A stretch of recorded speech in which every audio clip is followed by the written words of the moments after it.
নমস্কার বন্ধুরা, দীপাস কিচেনে আপনাদের সবাইকে স্বাগত। আমি আজকে আলু দিয়ে পেঁয়াজ দিয়ে একটা পকোড়া করব। তো চলুন আমি কিভাবে করব একটু দেখে নিই।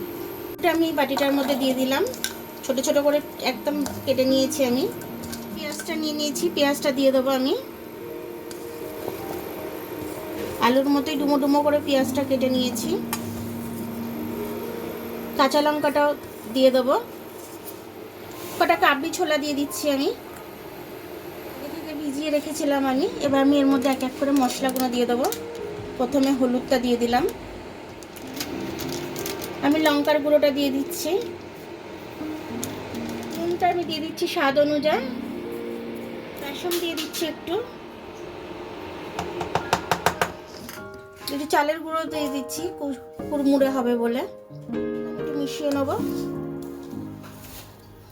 জল দেবো।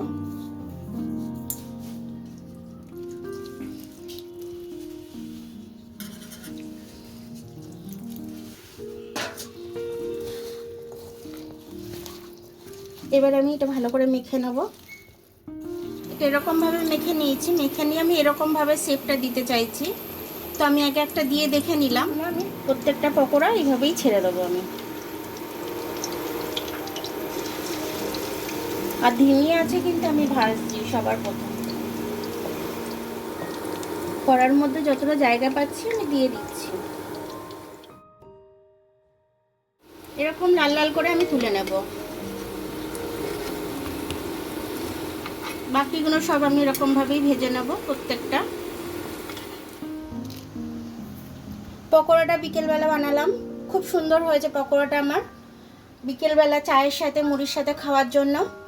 তো আপনারাও এরকমভাবে বানিয়ে নেবেন, বানিয়েই খাবেন। খুব তাড়াতাড়ি হয়ে যায়, বেশিক্ষণ সময়ও লাগে না, উপকরণ ঘরে রেডি থাকলে। দেখুন এটা কত সুন্দর হয়েছে। এটা করে চায়ের সাথে খাবেন, সন্ধেবেলা চায়ের আড্ডাটা দারুণভাবে জমে উঠবে। সুন্দর খাস্তা হয়েছে আর ভেতর থেকে ততটাই নরম, খুব সুন্দর হয়েছে।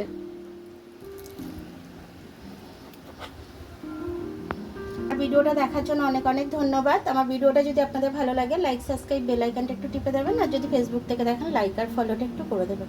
আবার কাল দেখা হবে নতুন রেসিপির সাথে। ততক্ষণ আপনারা ভালো থাকবেন, আমি আসছি।